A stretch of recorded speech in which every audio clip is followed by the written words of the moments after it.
Hello and welcome to the re-recording of the webinar that I did yesterday. It turned out that the webinar software was not very good at picking up the audio for the recording, so I thought I would go through today and basically go through what I said yesterday.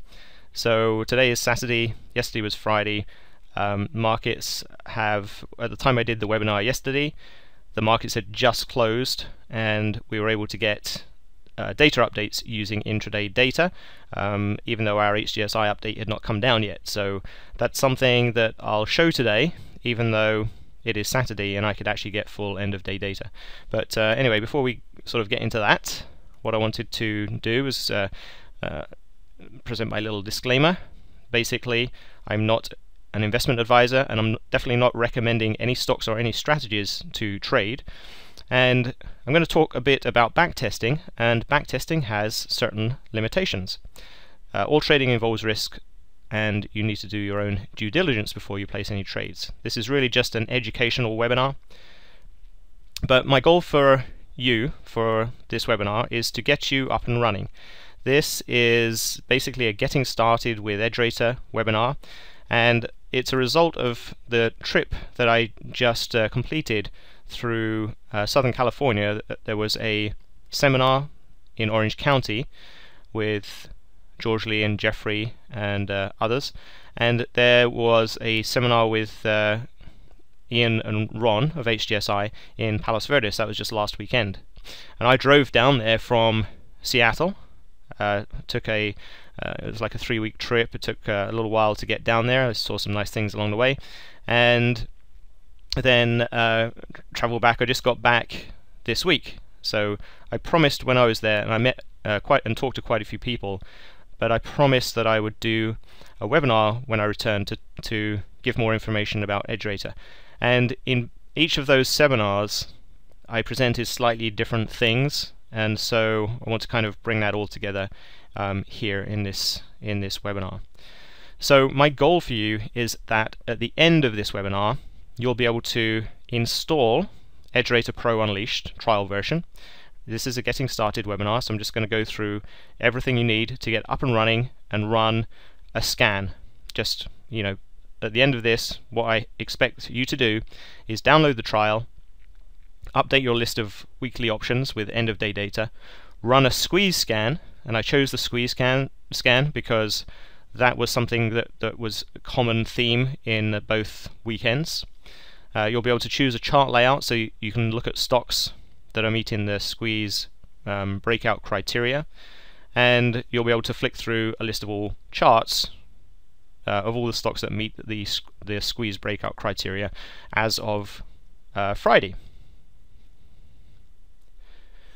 So first of all, I'm going to give a little introduction to who I am and basically how I came to be involved in this field. I'm going to talk about basic functionality of EdgeRater, and one of the main themes of the program is templates. So who am I? Sounds like a song. I've been a professional software developer for my entire career. I actually studied computer engineering or information systems engineering with a high content of computer and software programming at the University of Bradford in England. But I traveled to and I worked in Canada, in BC, and then Microsoft bought the company I was working for in Canada, and they moved us all down to Seattle, hence why I'm here.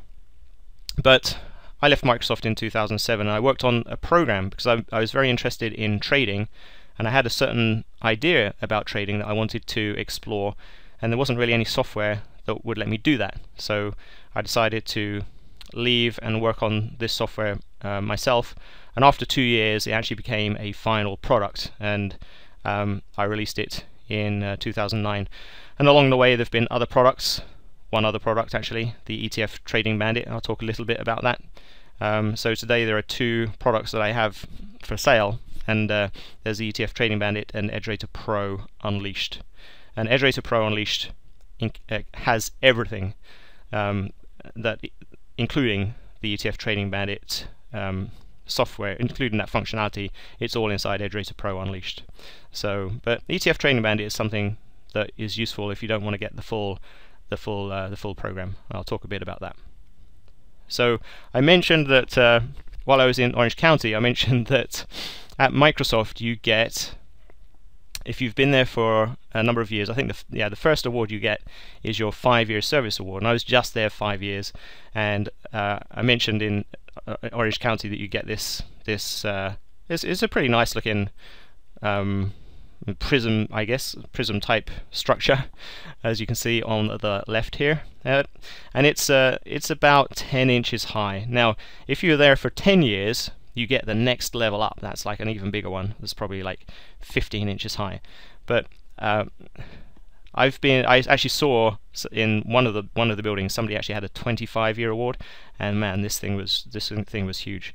But I don't feel so bad. I only felt bad after I saw that one. Also, when you work at Microsoft, you are encouraged to file patents, and you get these nice little cubes. They're about 3 inches by 3 inches cubes. They are really heavy. They're made of granite, and they weigh close to 2 pounds each. And every time you file a patent, do a patent application, you get one of these cubes. And I've got 4 of them, and I worked on various things and filed some patents. One of them actually became a real patent. The others are patent pending. And so I have these 4 cubes that I think make nice paperweights anyway. And the other interesting thing about working at Microsoft is you start off with the first time you ever ship a product or are involved in shipping a product, you get a plaque, a ship it plaque. And then every time you release a product after that, you get a little badge. You can see here I've got the Content Management Server 2001 badge, 2002 badge, and then I've got the Office SharePoint Server 2007 badge. So that was the last product I worked on that shipped, and so I got the badge for that. But you can see, if you've been there for a while, you sort of start adding plaques, badges to your plaque, and eventually you get this full, and not quite sure what happens then. You probably have to get another plaque. But anyway, I thought I would just sort of take photos of that since I mentioned it in Orange County, and it's somewhat interesting. But the original concept I had with the software was the idea of trading the best performing stocks every day.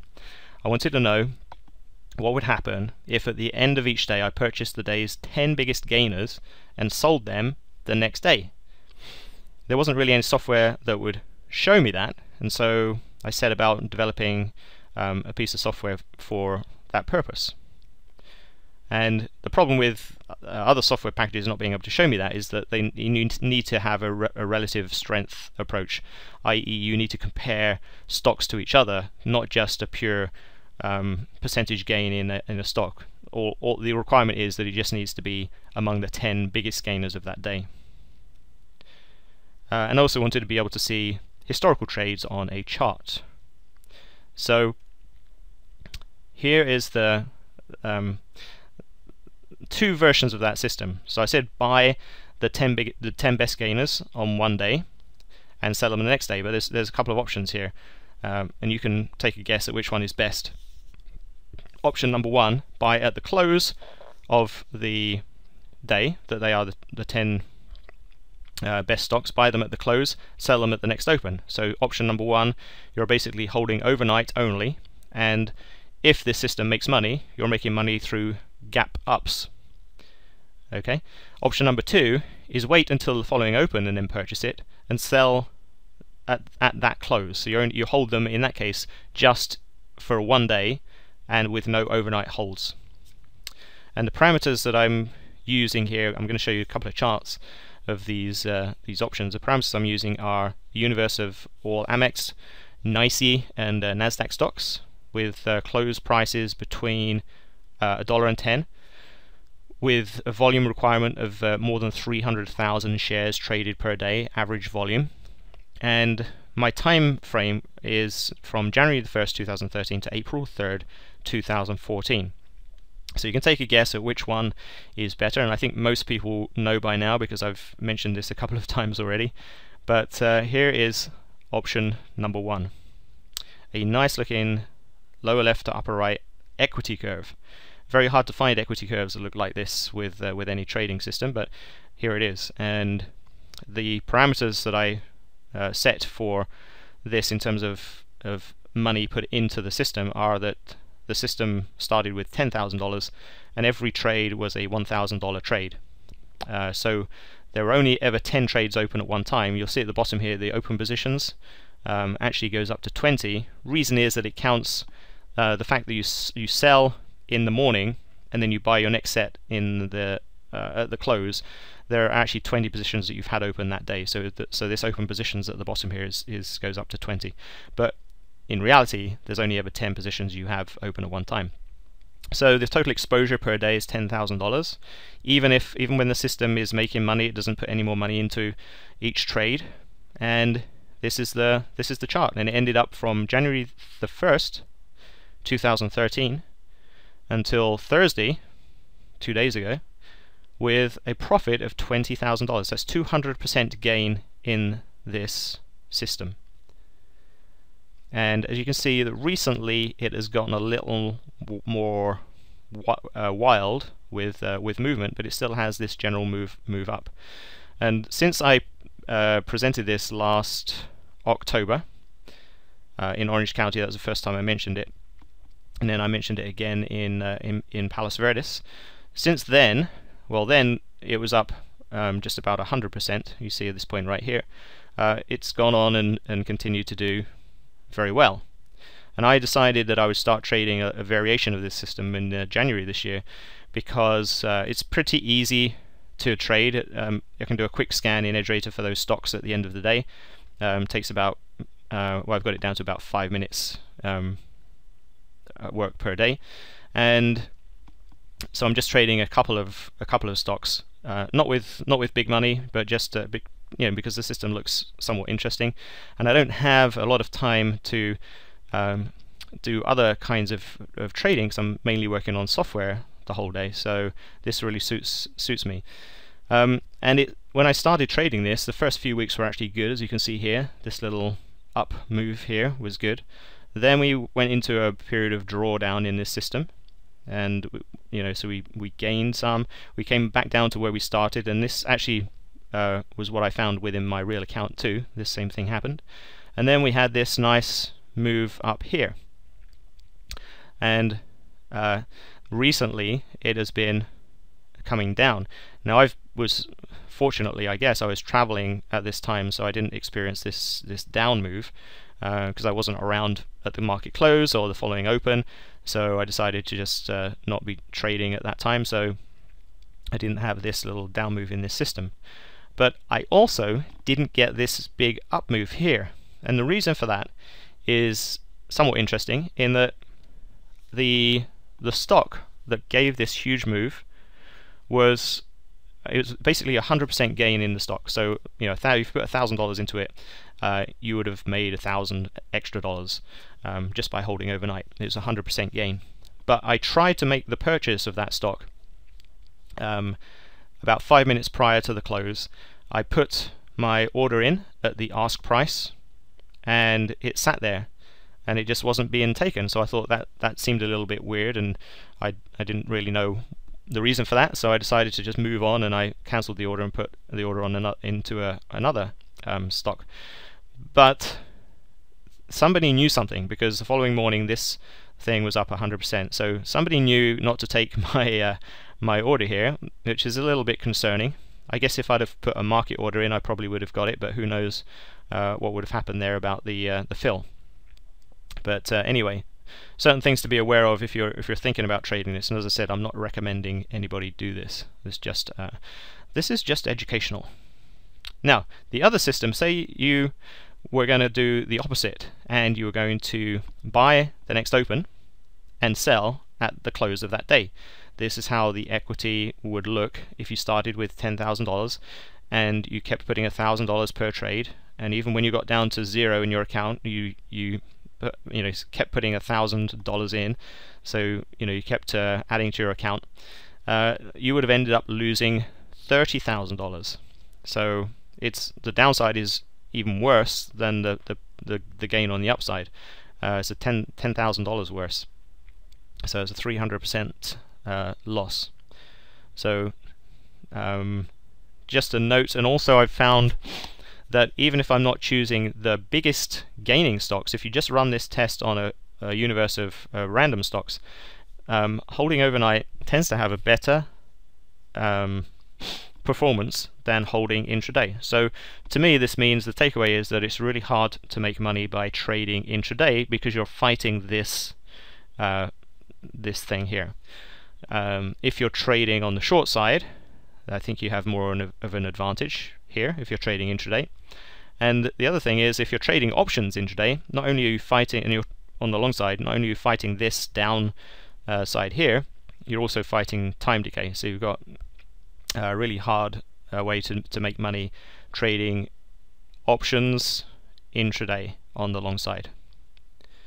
Anyway, there are other potential issues with this depending on what your commission structure is.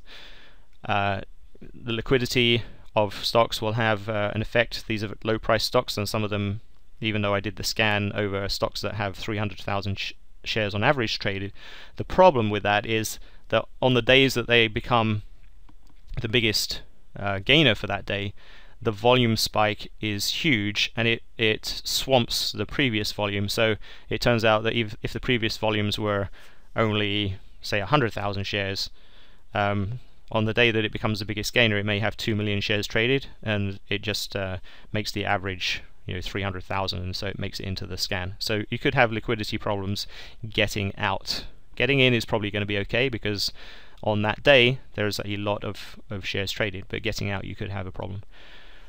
And if you're entering market on close orders, you need to make them 15 minutes before the market closes. Otherwise you have to just try and manually enter orders at the end of the day. So you also have to be there at the close and at the open to make that trade. So the thing is, don't do the opposite. Don't buy at the open and sell at the close. I guess that's the big takeaway there. Anyway, that was the first thing that I wanted to find out with the program, and so I developed the program, and it was able to show me that. And since then, it's gone on to be much more than that. It's gone on to be a backtesting platform. I'll show you a bit about that. A 3D scanning. I have this idea of 3D scanning. The third dimension is time. So in many programs that do scanning, you can always see scans for current day. But EdgeRater will actually show you the scan when it runs a scan. If you're running it in the entries and exits, which is actually the 3D scanning tab, it will actually show you the results for today and every other day historically for however much data you have, and it does it super fast as well. That's one of the big draws of the program, is that the speed is it's been optimized for speed, let's say that. It's good for prospecting, so for finding, there's a similar idea to scanning, but prospecting more talks about current day scanning. And it's good for trade simulation, which is like backtesting, but with trade simulation you're putting in a certain money element to it as well. But the big thing that has come up recently within the last year was this idea of transitioning to trading templates. All of the other things you could do in the program are good and useful, but the big problem with this is that it's a little bit of a manual operation. To do backtesting, you might have to drag and drop something somewhere to create your list of entries, and you then have to go to a trade simulation tab and enter some money requirements. So there's a few steps you have to do. For scanning, you have to do drag and drop operations. Sometimes if you want to do scanning of things that that are not built into the system, you would have to write little scripts. So this is all involves a little bit of manual operation. The idea of a trading template is that it's something that you can just run automatically. So what would happen is you bring a template up, you choose a symbol list, you press run, and you're done. It will give you the results, and there's nothing else to do.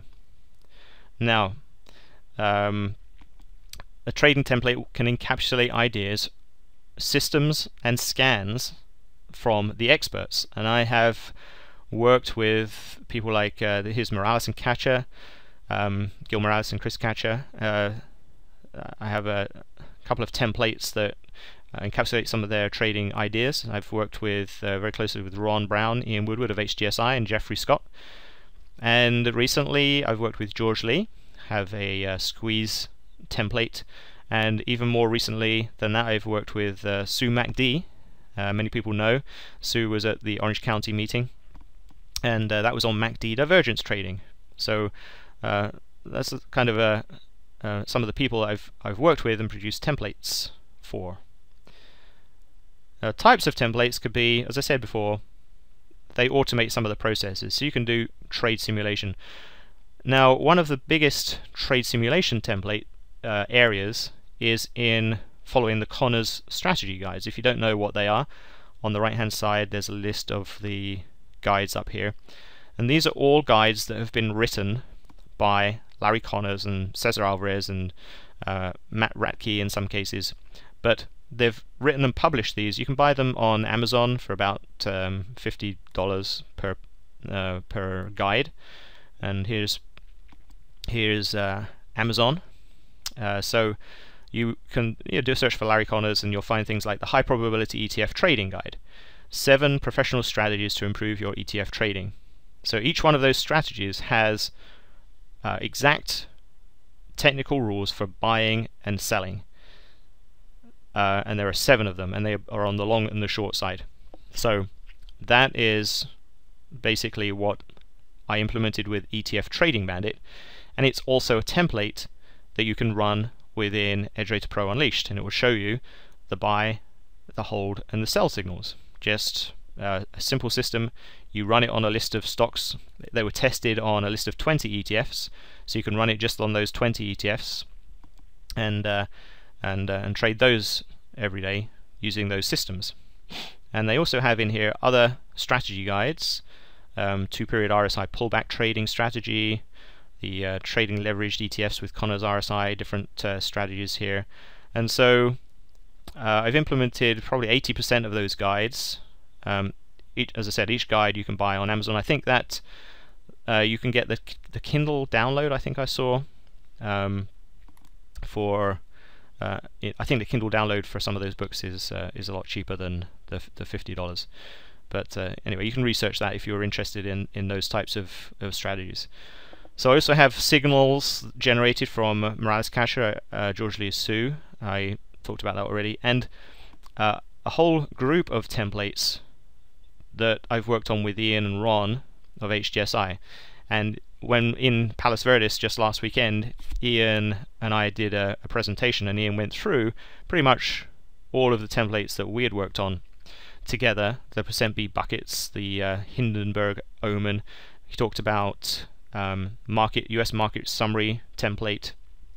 We talked about country ETFs template, and a few others. We didn't go into the warehouse report template, but that was another one that you can use with HGSI. And there are a few others, but we won't go into those in detail right now. And the other thing is that templates are generic in that you can copy them and modify them, or you can add your own complete new templates. If you have your own trading systems that you follow, you can implement it in a template just to make it really easy for you to get indications and signals every day. Now what I work on every month is I work on a new template. So some new idea or interesting idea that I've found in traveling to the different events, or people suggest to me templates, and I work on these templates and I release them and I put them into the program. So anybody who owns EdgeRater Pro Unleashed will get my new templates every month. And when you buy the program, you'll get a year's worth of these new templates, so all the things I'm working on for a year. And then you can, if you own the program, you get to keep the program and all those templates and use them forever. It's an unlimited license in that way, lifetime license. But then if you wanted to receive, say, another year's worth of templates, then the current rate for that is $297, and you'll get another 12 months of templates that you can then keep and use within the program. Okay. So I'm going to talk about how to get started. So I said before, my goal for you is to download the trial. So you go to the website, you go to edgerater.com/store/products. You will find the download trial link, and just go through the process of downloading the trial. When you click on that button, you'll download setup.exe. You can run setup.exe, and it will go through the installation process, and you'll get a 30-day free trial. Now, when you do this, I recommend disabling Norton Antivirus during installation and then reactivating it afterwards, because sometimes what happens, you download setup.exe and then Norton will quarantine it, and then you'll try and run it, but it won't be there. So in order to get around that, you just disable Norton Antivirus. Now, I have applied for whitelisting with Norton, but it takes a while for that to come into the product. So hopefully in the end we won't have to worry about that, but right now disable Norton. None of the other antivirus programs seem to be worried about this this software, because it is digitally signed, and there's all kinds of checks and balances that have gone in to making sure and advertising that this is a good quality program. So so you don't need to be worried about it. That's what I mean. Okay, let's go up here. The other thing I would recommend is logging into the website. And if you don't have a login, when you hit the login button, you get an opportunity to create yourself a registration on the site, and that will give you a few other pages that are going to be useful for you. And one of those pages is another way to download the software. If you go to that page, though, make sure to download EdgeRater Pro Unleashed and not Edge Club Software or ETF Trading Bandit. If you have EdgeRater Pro Unleashed, that's all you need. And there are a few other things within. Once you're a member of the site, and it's free to be a member of the site, then there are a few other things in here that you can see that regular visitors cannot. And as I said, it's a trial version. You get 30 days to try it. When you purchase the program after doing the trial, what you'll do is in the email that's sent to you, you'll get an unlock key, and you enter that unlock key in the program. You'll click on this badge. In the trial version, it's orange, not green, and then you'll get an opportunity in there to enter the key. Once you've done that, the software will be unlocked for your permanent use forever. So, and it automatically converts to the full Pro Unleashed version. You don't need to download anything else. Once you have you got the trial, there's no other downloads to make. Okay, so we talked about that. So what I want to do then is show what happens when you first run the program. Okay, so now I've run the software, I've downloaded it, installed it, I've run the software, and the first thing that comes up normally on a brand new installation is the either the welcome screen or the what's new screen within the templates tab. Now, to give you a bit of orientation in the program, on the right hand side there is a list. This is your templates pane. This contains the categories of templates, which are the colored icons on the very right hand side, and then whenever I click on one of these colored icons, one of these categories, the contents of the list to the left of that category will update to show you what's inside the category. For instance, I just clicked on MACD divergence trading, and then the list of templates available to me within MACD divergence trading is the MACD daily top, the MACD weekly top, the daily bottom, and the weekly bottom. Okay, 4 templates within MACD divergence trading. This is important. If you select a category, so I've just gone back and selected MACD divergence trading category. Now I've clicked on the blue category icon. You'll see that the view here has updated, has changed to tell me that I'm actually looking at the category and not the individual templates. Also, you'll notice that the symbol list is grayed out, and the reason is you can't run a category. The run button is grayed out too. You can't run a category. It's just a container for templates and a way to describe what the category is for and the different things within a template. You can also click on the more info, and that will go off to a web page which will tell you more information about that.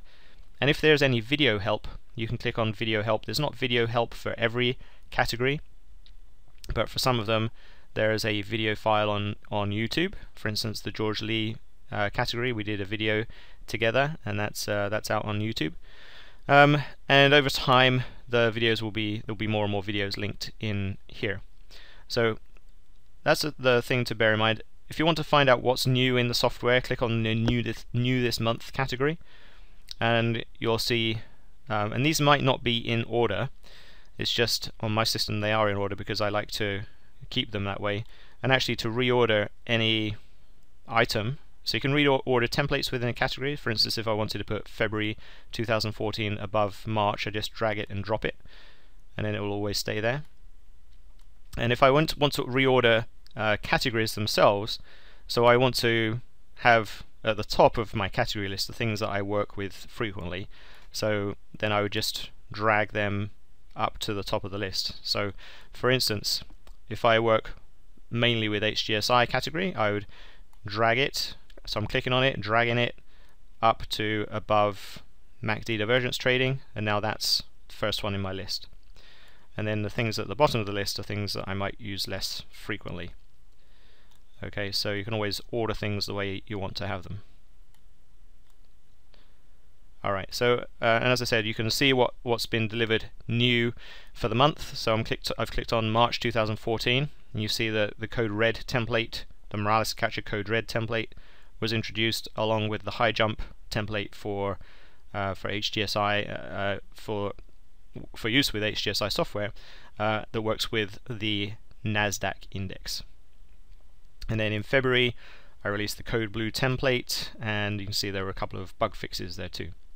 So you can go through all of these months and see what templates were released at what time, and it'll give you an idea of the frequency in which templates are released, once every month, and what kinds of templates are there.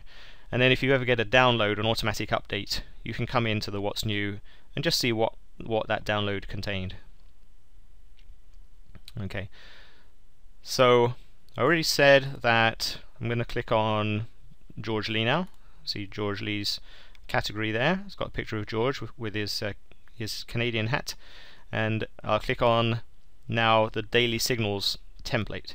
Now once I do that, the view is updated to show me that I'm working with the George Lee Daily Signals template. It talks about a little bit about this template, and in order to see the results of this template, you need to run it. So it's maybe a 5-step process in order to get some results every day. Step 1, click on the category. Step 2, click on the template. Step 3, select a symbol list. And step 4, click run. And step 5, look at the results. So 5 steps there. It's always interesting to see where data is coming from and know how data gets onto your system. When you first install the software, you won't have any data in this area here. What you'll see is this. I made a copy of the weekly options list and left it blank just to show you what it's like when you first run the system.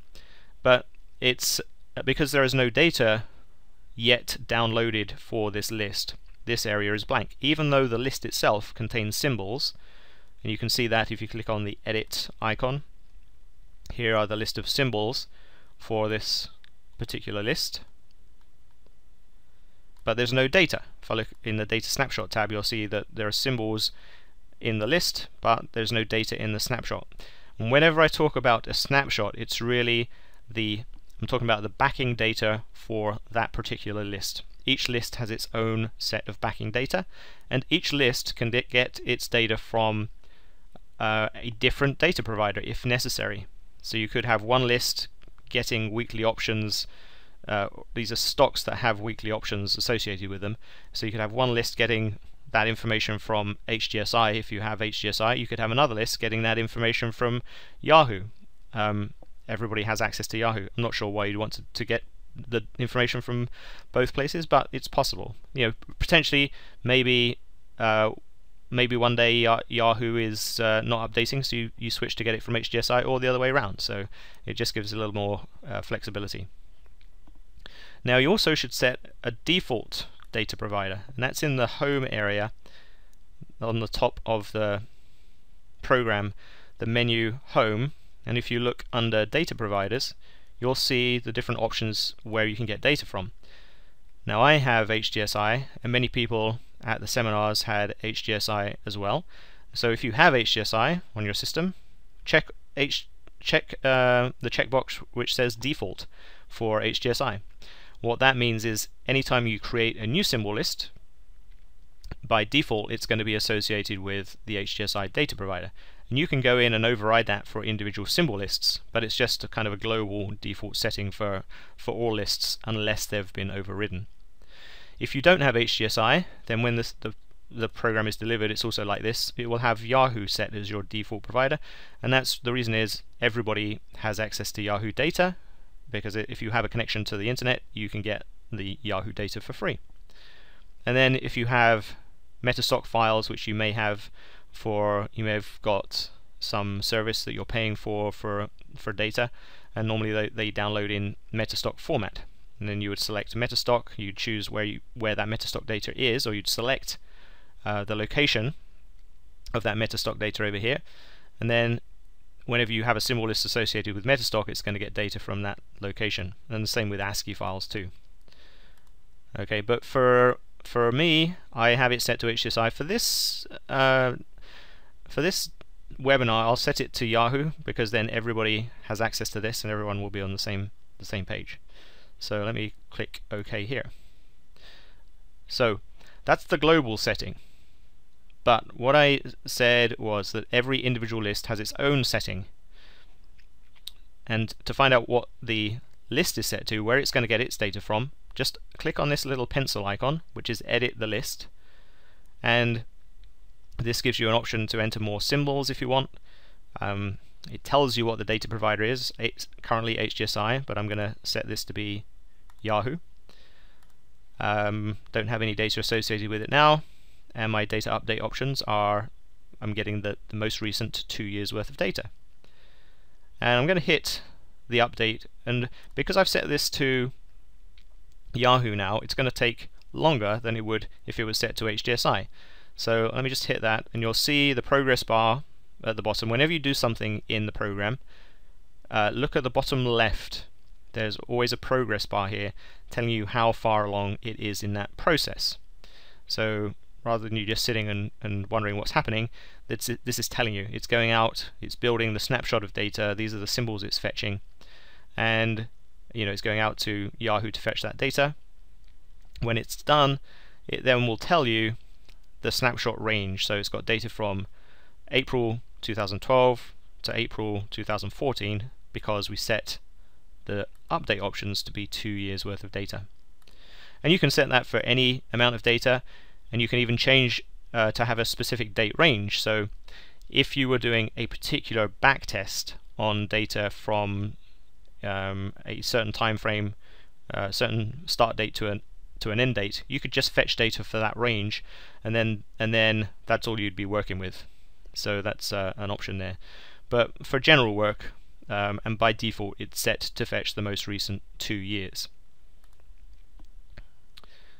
Okay, so I'll close that down.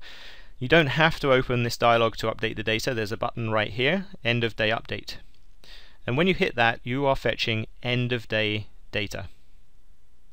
And you know that it's end of day data because under the time column it says end of day, EOD, end of day. Okay, and this is the last date that it has. So always pay attention to the list and make sure you have updated to the latest data. If you have multiple lists, again in the home area there is a symbol lists button which brings up a dialog which shows you all of the symbol lists that are currently on your system. And if you want to update them all at once, you just select them all and then you press the Update List Data button, and that will go out to whatever data provider is set for those lists and update the data. I won't do that now because these lists are fairly large and it can take some time. If you have HDSI, it will be a lot faster than if you have if you're trying to get data from Yahoo. Yeah, so that's one way to see all of the lists and update them all in one go. Okay, and I'll just go back over to my weekly options list over here, and you'll notice that this list, alright, not the copy that I just updated, but this original list has data only to April 3rd. So that's another important thing to remember, is each list has its own set of backing data. So if I've updated one list, it's not going to be reflected in another list. Now April 3rd is Thursday's end of day data. So the reason I wanted to show that is because I wanted to show you how you can use the intraday update to essentially get data either intraday. It's 15-minute delayed data, so if you ran it at say 5 minutes before the market closed, you'd get data up to 15 minutes before 20 minutes before the market closed, because it's 15-minute delayed, and then the program assumes that is the last bar, and it will do all the scanning using that bar. But if you run this scan anytime after 15 minutes after the market closes, you will then be looking at end of day data, true end of day data for that day. So it's a very fast way if you don't want to wait for your other data providers. For instance, HDSI will not give you the full bar, and you have to wait for you know, an hour or so after the market closes before that data is ready. But if you waited just 15 minutes after, you could fetch it using this intraday update button here, and I'll do this right now. And that's going to go out very quickly. You see how quickly that worked.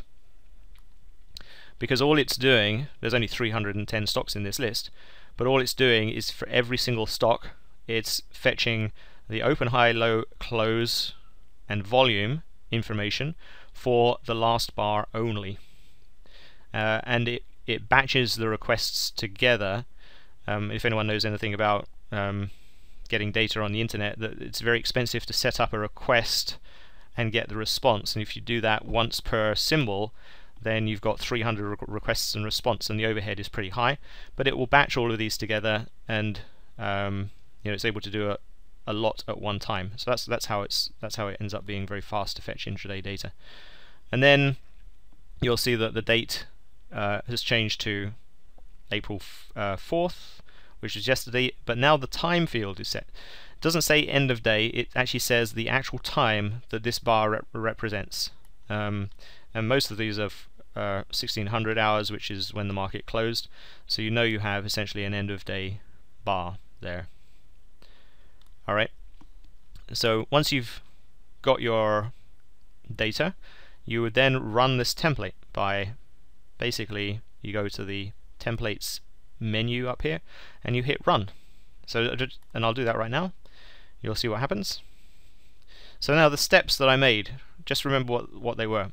And this is kind of your task before next Friday. And the task is, I want you to run the George Lee squeeze template daily signals for the weekly options list.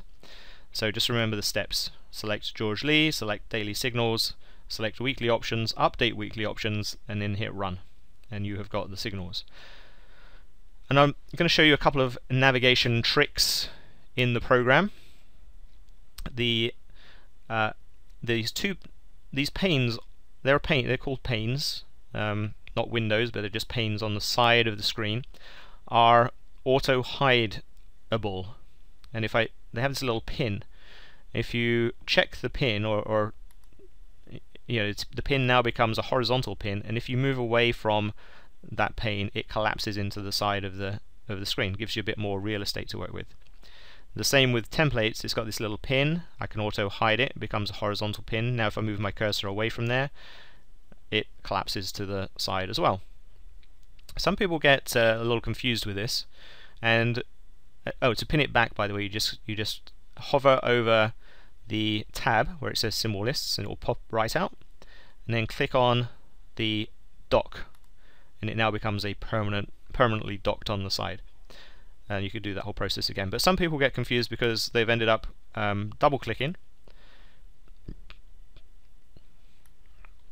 excuse me, on the side, double-clicking on the pane, and it detaches. It becomes a floating window that you can place anywhere on any of your monitors. And you might want to do this if you have multiple monitors and you really need the most space. It just might be a better organization for you, but a lot of times it's confusing, and I don't ever do that. I always keep mine docked on the side. But when you've got it into this state, how do you get it back to be docked on the side? The trick is you grab the title bar right there, so you can move it around, and when you start moving it around, you see a few icons appear on the screen, and one of them is in this area down here. Alright, and I want to move this over to this icon down here. It then will dock to the side when I let go. So that's how you get your window redocked on the screen. Okay, and the other thing that I do fairly frequently is there's a trick to zooming in. And it's the same in Excel. If you press your control key and you use your mouse wheel, the wheel on the mouse, if you have a wheelie mouse, you can zoom in quite small, but you can set that to whatever level of zoom fits your screen. And there's no other way of doing that. There's no menu options to do it, so control and wheel mouse, or if you're using a touchpad, you can do control and then use your let's see, so if I make that selected, use my zooming on the mouse, on the trackpad. Let's see if that works.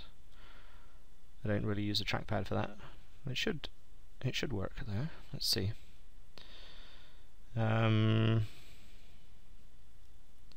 Yeah, there we go. So there is a way to do that with your trackpad as well. It's not quite as easy to do it with the trackpad, and actually I'm having to use the two-finger operation on the trackpad. That sounds a bit rude, but there we go. Yeah, so I would use control and then my wheel on the mouse to zoom in and out. Now I ran this scan, and you should do the same thing. This is for Friday, and what's come to the top of the list are things that have a squeeze for Friday, and it's just sorted. This view is just sorted by squeeze is on, and then you've also got other columns that you can sort by. For instance, you can squeeze by things that were squeezing that also had a pocket pivot on Friday. Excuse me. And then they come to the top of the list. And every time I click on a header, it's doing a sequential sort. So it's not just completely just sorting by what you click on its own, but it remembers what was previously clicked on. So the very last thing you sort by becomes your primary sort, and everything else in that chain are secondary sorts and tertiary sorts and so on. So if I wanted to find everything in this weekly options list that had pocket pivot breakout, that also had Mobo breakout, and also had PSAR breakout, and there are none of them because nothing comes to the top there. There are some things that had PSAR flips, but nothing had all four on Friday. If I want to find if something had a Keltner channel breakout, I can see that there were two. One item had, and it was Best Buy. Okay, so let's look at just pocket pivots on their own, and I'll show you how to view a chart. And the trick to that, not really a trick, but if you double click on this cell here, or any of the cells in this row, a chart will come up. Now it's important to know how to change the layout of your chart. Now, so I'll show you that first. On the right hand edge you'll see there are some tabs, and these are automatically auto hidden. I normally keep those hidden like that. If you look through the layout list and select under George Lee layouts, there's the GL squeeze, and then it changes to be appropriate layout for this template. And you can see that it's pointing with the yellow highlight to the bar that has the current to the bar that generated the signal. Basically the date that's listed over here is pointing to that bar. If you don't like to see the yellow highlight, you can turn highlights off, annotations off, click on the header up here, and then that will be off. So let's just scroll through. And the other thing I should point out is this always on top. If I don't have that checked, okay, and I select now this spreadsheet, the spreadsheet becomes the topmost window, just like any Windows program. Whatever you have selected becomes the topmost window. Alright, which is no good if I'm trying to see a chart on one screen. So it's okay, normally I would use two monitors and I'd have this spreadsheet on one monitor and I'd have the chart window on another monitor, and it makes it easy. But when you're just working with one monitor, it's useful to be able to say keep this window on top. So if I have that checked in, you'll see it's shaded to let me know that it's always on top. And now if I select this spreadsheet underneath, it doesn't disappear, and it just basically updates now with whatever symbol I have clicked on. So you can see on Friday, Best Buy had some sort of breakout there. You can see that IYR, Real Estate Index, also had a breakout. Looks like it broke above the MOBO band. You can see that Alpha Natural Resources had a breakout. Looks like it broke above the MOBO band, and it's also had a PSAR flip 2 days ago. And if you want to see what it actually had, you see it's got a MOBO today and it's got a pocket pivot today. And FAZ, Financial Bears. So a lot of the bear stocks, obviously yesterday was a big down day in the market, so a lot of the inverse ETFs did well. And you can see that the Financial Bear 3X shares had a pocket pivot. And let's just see what it had. It had a pocket, just a pocket pivot in this case. Okay, so you can quickly scroll down this list, and the way I do it is I make sure the cell is selected, so it's got the little rectangle around it, and then I use my keyboard cursor keys, the up and down arrows on the keyboard, to just cycle through the stocks. And that happens very quickly. One of the advantages to having a program that is a desktop application installed on your PC rather than something you're using on the internet, which is always going to be slower. Okay. And then I also when I close this, I try and make sure I don't have that set to always on top, because sometimes that gets in the way. For instance, if I bring up another window, this might hide the other window, so I like to either just uncheck that or close it completely. Alright, so that what I would like for anybody who's new to the program is basically to update your weekly options list. And I'm going to change back to this. I'll change back to the copy, which has got the latest data. I want you to update your weekly options list so you've got data from to Friday, end of day data. So the way you do that is you select the list. You won't have one called copy. I just made a copy so that it could appear the way it was when the program is installed. So I want you to update that using this EOD update. Either have it set to get data from Yahoo, or if you have HDSI, get it set up to get data from HDSI. Run the scan for Friday. And I'm going to run this now again. We should see the same things on top. And I'll select pocket pivots. Then I want you to sort by any of these columns and just try and scan through the chart. Make sure the chart is set up for the layout to be George Lee squeeze layout. So that is basically the getting started steps that I would like you to do. If you wanted to explore a little further, you could do something like look at historical scans. So let's just do that quickly. And I did mention this in the Orange County workshop and also in PV. So what you can do is, obviously this is giving you signals for Friday, but say you wanted to get signals for any previous date. Let's go back to say February 5th. Okay, so I've got February 5th set up here in historical, and now I want to run this scan assuming it's February 5th. You'll notice after the scan is run, the date column is all set to February 5th. These are results for 5th. And now I can sort by things that have pocket pivots. You see I've got basically 1, 2, 3, 4 symbols that have squeezes and that had pocket pivots on February 5th using this list of stocks. And what I can do then is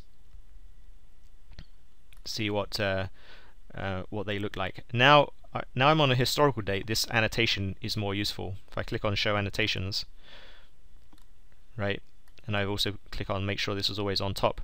Now I can actually see the date the signal occurred on, and because we've got more data than after February 5th, we can see what happened visually. See what happened with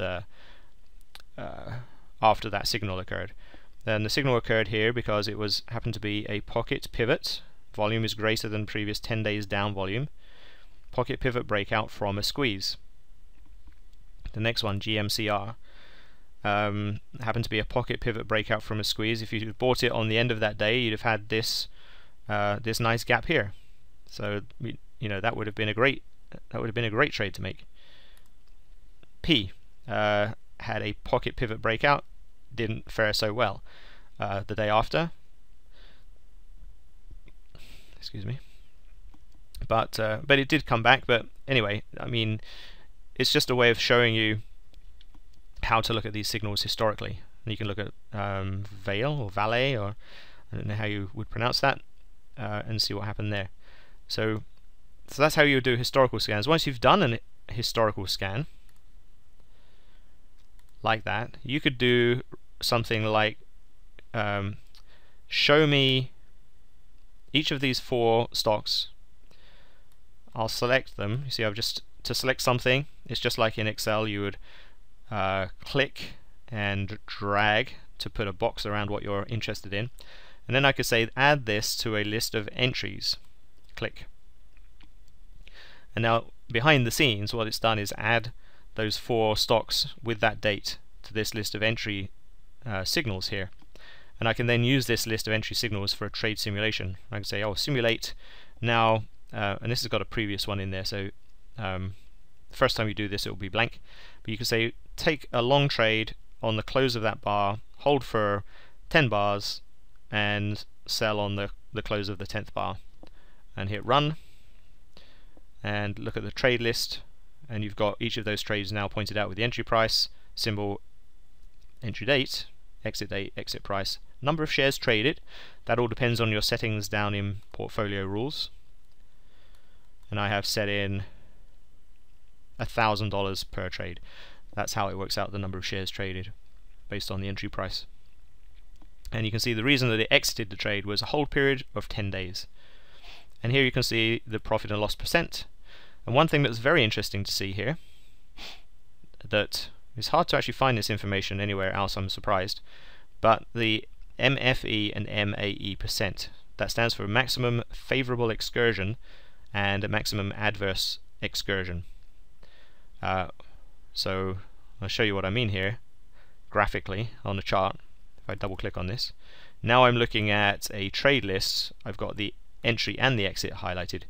So the maximum favorable excursion is how far it goes in your favor. So it would have been this bar here, even though you closed the trade down here, and so the trade only made 45%.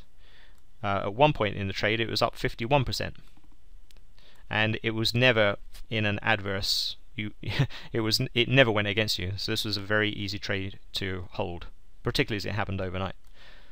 Okay, I don't know if you'd have, it just depends on your rules about whether you would have, if you were in this trade, whether you would have sold on the following day when it sold off, or whether you've held. That's up to each individual person. Okay, so let's take a look at Valet or Vale, and you can see what happened there after 10 days. You can see what happened with P after 10 days, and with Dish after 10 days. Alright, everything else on this tab in Trade Simulation is driven from the trade list. Trade list is the first thing you should probably look at. And then take a look at next n bars. What that's showing you is, and if there were more trades in this list, it might make more sense. But you would get some sort of, normal distribution looking curve here, telling you, look at the blue line. That's your 0%. Anything to the right of the blue line is something that gained. So here's the 45% trade right here. And then we had a 3% trade and a 4% trade, and we had a negative 2% trade thereabouts. So showing you what the distribution of profits look like. And then at the bottom you've got each one of these bars represents a trade, and the wicks on these candles are your maximum adverse excursions and favorable excursions. So see here, and this is the GMCR trade, and I can tell by double clicking on one of these bars. That will also bring up the chart telling you what trade it is. Okay, so I can see just by looking at this, I get my distribution of profits and losses. I see that it had no, for this particular trade I can see it didn't have a adverse excursion, and it had this favorable excursion up here. Then you can always look at daily equity, and this is the view I showed at the beginning of this webinar when I talked about the 200% gain. I showed one of those, and this will tell you how many positions are open on any one day. So let's try and make sense of that. There are 4 positions open. Reason is we bought all 4 of those stocks. We set the simulation to buy all 4 of those stocks on the 5th, right, February the 5th, and we held them for 10 days. So each day there are 4 open positions until the 10th day when we sold them. And the equity curve shows you, while you're holding the stocks, this will be the change in equity each day, and then when you sell the last one, you've actually realized that that profit or loss, and that's all reflected in this daily equity chart. And then the trade summary will show you how many winners there were, how many losers, a few more statistics, the average profit and loss. You'll see the average profit of a winner, which is 17%, the average profit of a loser, minus 1.3%, but the average profit overall was 13.1%. So all kinds of stats are on this tab here.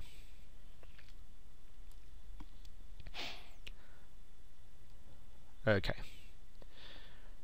Now, couple of other things just to finish off with about data and symbol lists. And one of them is, where do you get symbol lists from? Now, if you have HGSI, you can export symbol lists. I'm not going to go into that. In this webinar, not everybody has HGSI, but we will cover that in an upcoming webinar. It's also online on various videos. But here's something you can do. You can go to EdgeRater.com.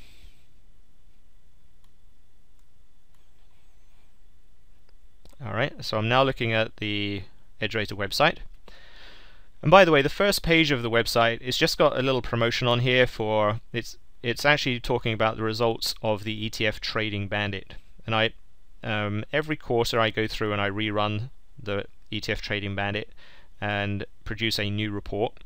And so it's basically giving the results of just that one strategy. This has nothing to do with any of the other systems that are or signals that are in the program, but it's just something that that I started doing years ago and continue to update. And if you entered your name in here, you would actually get the PDF report showing you the information about that system. But anyway, to download a symbol list, go to Forums, and then click on Forum, and then click on the symbol lists post. And here we've got a bunch of symbol lists that have been either uploaded by me or by other people for doing various things. If you want the symbol list for the 20 ETFs for the Connors strategy, you can download that from here. That's called High Probability ETF Trading Book, ETFs.zip. And you would basically unzip that on your hard drive, and then you have to put it into a special location on the hard drive. I'm going to show you where that is. So, oh, you can't see that. Okay, so I'm now looking at my file system. So under your Documents EdgeRater directory, you will see a symbol lists folder. This has got all symbol lists, so you'd unzip that file into here, and as long as it's a .txt file or .lst, actually the files contain the same things, just the extension is different. I'll show you what one of these looks like. Basically, let me look at, we've been looking at weekly options. Let me open that up. I'll open it up in my text pad. And I always get that message, even though I purchased TextPad ages ago. It always comes up with that. Yeah, so basically it's a text file. You can open this up in Notepad. You can change it from within here too. And it's basically one symbol per line. And optionally you can put the name that's associated with that symbol after a comma. You don't need to do that, but if you do that, then you get more information when you look at a chart, because in the background it will show that name as well. Okay, so any symbol list that you put in here, any text file you put in here, EdgeRater will attempt to read that as a symbol list, and it will then appear in, well, let's open it up in here, in this drop-down list of symbols. Now when you first put it in there, of course it won't have data associated with it, but after you do a data update, then it creates what I call a snapshot, and this is where all the snapshots live. Okay, you can see that there's a file called .erd that contains the data, and an ERI, that's basically a high-speed index into that data. It's part of the trick on how this program works so quickly. It does a lot of things like that about indexing and making sure things run very quickly. But yeah, that's where your data lives. And anything you do in the program, if you do any customization, you create your own templates. Templates would be under this Edge Club folder. System templates are under System. They're basically just Excel files. You can open these up in Excel. Whenever you run a template and get results, it automatically puts the results into the reports directory. So you know, in the program I just ran the George Lee template. I ran that today. So you see 4/5, 12/23. This is the output from that template. So you can always come into reports and clean that out if you don't want to save the reports that you've run, because this will just end up filling up. If you run this every day, you'll get more and more items in this reports directory. And you could open this up in Excel instead of opening it up in EdgeRater, and you can see, you know, it's got exactly the same data as you would expect. What you can't do in Excel is double click on one of these and have it pop up a chart. You would have to open it up in EdgeRater in order to do that. So I won't save that. So if we were back now in EdgeRater, if I wanted to open a so what I'll do, I'll reset the templates. There's no data here. If I say open, and then I'll open, we'll go to the reports directory, and I'll open that report. Now I can double click on one of these and a chart will come up. So that's a way to do that. Okay, so we'll talk about the basics here, and I think we're complete with the basics. Just going to wrap up then with what is coming up. What I would like to do for everybody is same time excuse me, let me just bring this up. Ooh. 1 second. Let me do that again. There we go. I don't know why it didn't save that setting. Yeah, so we talked about the squeeze template, and I did produce these before, and I should just put them on here so you know what squeeze is all about if you forgot. But the squeeze is when the count the channels are inside the Bollinger Bands. The layout in EdgeRater shows you that nicely highlighted. these are MOBO breakouts, the MOBO bands that are shaded in purple here, and then you've got pocket pivot and Keltner channel breakouts here. And this is basically how to run the template. We talked about it in the live demo, but this is just a review. Select the George Lee category, select the daily signals template, choose a symbol list, make sure it's updated, and press run. Okay, so that is the goal for this week until next Friday, because next Friday I would like to get back and do a follow-up webinar, and I would like to talk about the MACD divergence trading. And in addition to that, I'll do a presentation on MACD divergence trading. I would like to answer questions that have come up during the week. And what I will do is I'll send a survey to everybody on this webinar, and there'll be a space in that survey, and it can be anonymous. You can ask a question, just something that could be on anything in the program. You know, if you're having trouble with something, if there's something you'd like more information about, ask the question in that survey. And then in addition, on Friday, same time, so it'll be 1:30 p.m. Pacific, half an hour after the market closes, I'll go through my presentation on MACD divergence trading, and I'll also answer questions that have come up in the week. And you know, I really want to make sure that everybody who has downloaded the trial makes full use of the software, and that you can find, you know, the value in it that is there. That's a really important tool for your trading.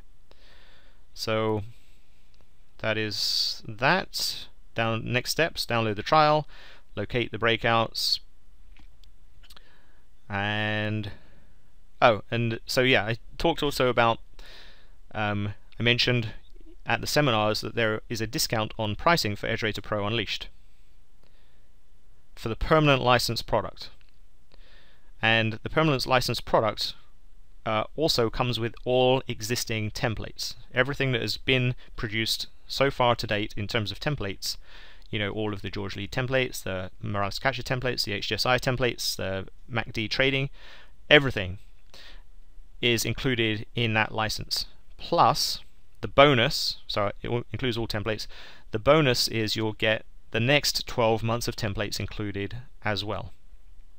The normal price is $19.97, but 40% discount for seminar attendees or anybody on this call. There were a few extra people invited onto this call as a favor, and so if anybody on this call looking at this video wants to take this discount, then that will be available, and I will send out a link to the place where you can make that order. I will send that out to all attendees, and if you don't receive it, just send me an email and I will send out the link to you. And as I said, it includes the next 12 months of trading templates, so everything I'm working on in the next 12 months. And you might wonder what that might be, and I don't have them all mapped out yet, but I can say that one thing I'm working on is, and I'll quickly show this. If you were in Orange County, you did not see this because I started working on this after Orange County workshop. So here's something that I'm hoping to get done for this month, and it's basically, the idea is you'd run this template and it will populate each row with a different symbol, and it will tell you the average gain or loss for that symbol for each of these months, and it will tell you how many months were up, or sorry, how many years were up and how many years were down. So if you had 10 years worth of data and you ran this, it might say 40% gain for February, that's the average over those 10 years in February, and there were 10 up years and no down years. It might say that.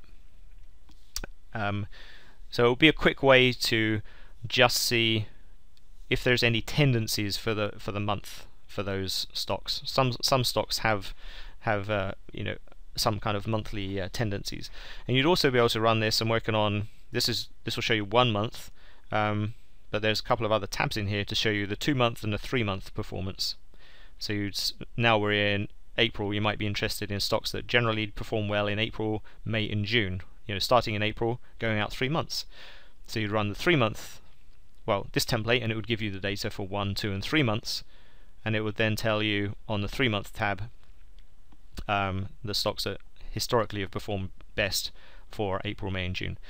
But anyway, that's just a little teaser, if you like, to something that I'm hoping to get done this month. But as is the case with much software development, some things take longer to produce than you think they might, and so it may be delayed a little bit. But regardless, there will be something coming out this month. It may not be this, but I'm hoping it will be. Alright, and okay, we saw that. We don't want to see that again. Right, so the next webinar, same time next week, MACD divergence trading. Yeah, we went through that, so good. Well, that's it. Well, thanks for watching. We went a little over the hour on this re-recording, and I'm hoping this is going to be a lot clearer audio. And I hope to see you next Friday. Okay, take care. Bye.